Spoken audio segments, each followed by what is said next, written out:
Recent archaeological data from the Sporades Islands provide evidence of crossings in the Aegean on a small scale.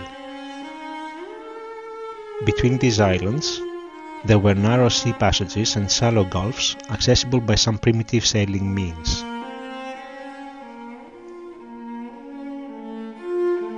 Navigation at a larger scale in the Aegean has been testified already from the 9th millennium BC using tools that were made from Melian obsidian, which were found in habitation levels of the Upper Paleolithic.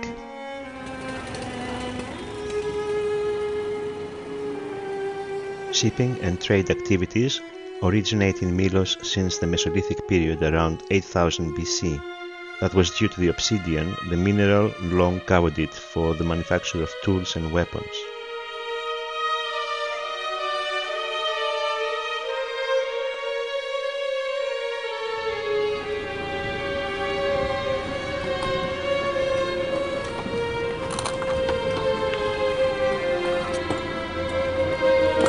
At the 3rd millennium and the first half of the 2nd millennium, Philagopy was in direct relations with Crete and accepted influences from the Minoan culture. Later, she adopted the Mycenaean model. The city was fortified with Cyclopean walls and was built according to the architectural plans with parallel streets, two-story houses, the mansion of the Lord, sanctuary and cemetery.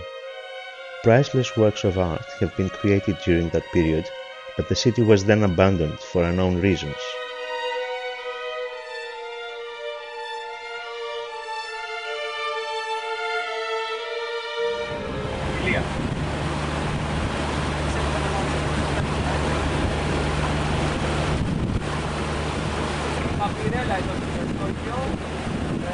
Υπάρχει και ένα μουσείο αφιερωμένο στο ταξίδι της Παπυρέλας και του Ψηφιανού στον Ηυρό.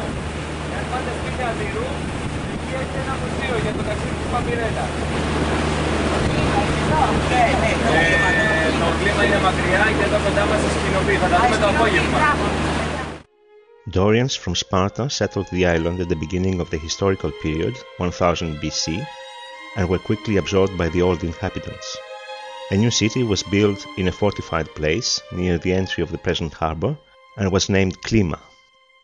Klima reached a big acme during the Archaic and Classical periods, 7th to 4th centuries BC, and had strong walls that reached downhill to the sea.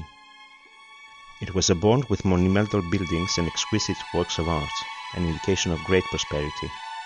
It cut silver coins and developed its own alphabet.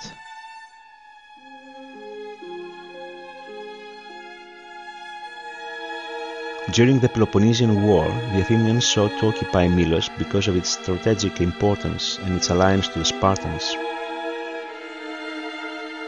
After a long dispute, reported in detail by Thucydides, which ended with the rejection of the Athenian demands, a long siege of the city of Klima followed in 415 BC.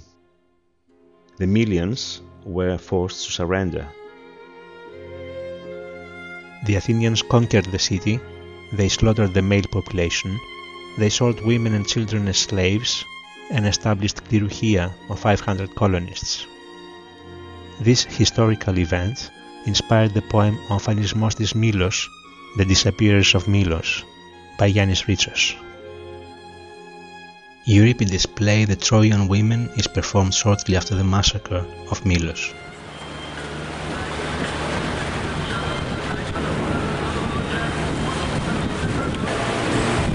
Εδώ είμαστε στο ακροτήριο Vani. Βγάζανε μαγκανιούχο σίδηρο μέχρι το 1903. Όλοι οι εργαζόμενοι εδώ πιάνανε δουλειά από τη Δευτέρα ξημερώματα μέχρι Σάββατο απόγευμα. Με μπάρκα πηγαίνανε απέναντι στο χωριό. Γι' αυτό βέβαια όταν είχε καλό καιρό, όταν είχε κακοκαιρία εδώ ήταν. Ο μαγκανιούχος σίδηρος είναι αυτό εδώ το μαύρο που βλέπετε πάνω στην πλαγιά, ακριβώς μπροστά μας. Θα περάσουμε από δίπλα. Και τώρα θα δείτε και τη σκάλα φόρτωσης και τα μονοπάτια που οδηγούσαν προς αυτήν. Νομίζω στο πυροβόνα όπλα είναι πιο σκληρό, δεν ξέρω τώρα ακριβώς. On examining the oldest pictorial records of ships from Near East and Egypt, it can be concluded that the first ships crossing the Aegean were probably made of papyrus and used oars. Taking as a model the double-prow papyrella, which was used in recent times to travel from Corfu to Italy without sails, the Hellenic Institute for the Preservation of Nautical Tradition launched an experimental journey from Lavrion to Milos in October 88. For this purpose, a papyrella was manufactured to accommodate a 6-member crew of oarsmen. Its length was approximately 5 meters. This experimental trip demonstrated that seamen of the Aegean could travel from Lavrion to Milos in 7 days. Το απογευματάκι θα φωτίζεται, θα είναι πιο καθαρό.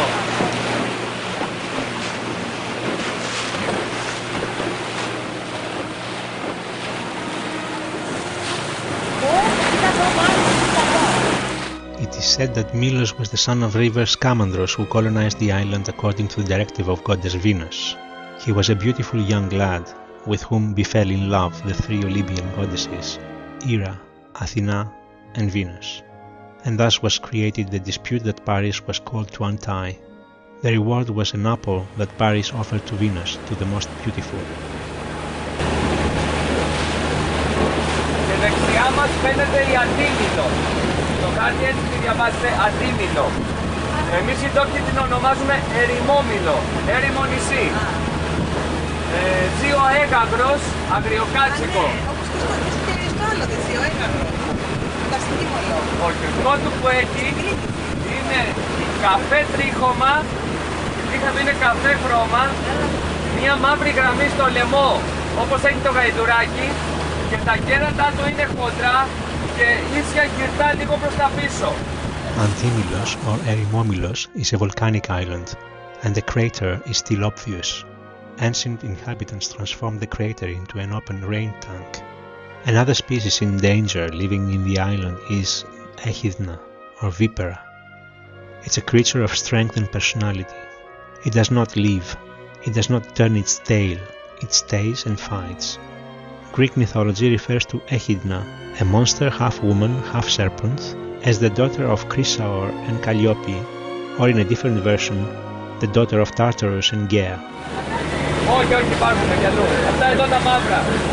Πετάνε πολύ χαμηλά στο νερό. Και όταν τα δείτε μέσα στο νερό το σώμα του δεν φαίνεται, μόνο ο λαιμός φαίνεται. Είναι παντού.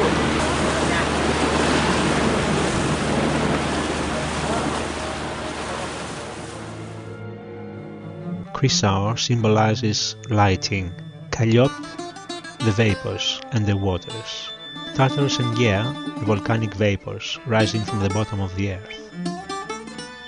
Aristophanes considers her as a monster with 100 heads. Hesiod says she was the wife of Typhoon, to whom she bore innumerable monster children such as Hydra, the Sphinx, Chimera, and the dogs Orthros and Cerberus, and a host of others. She was killed by Argos the hero,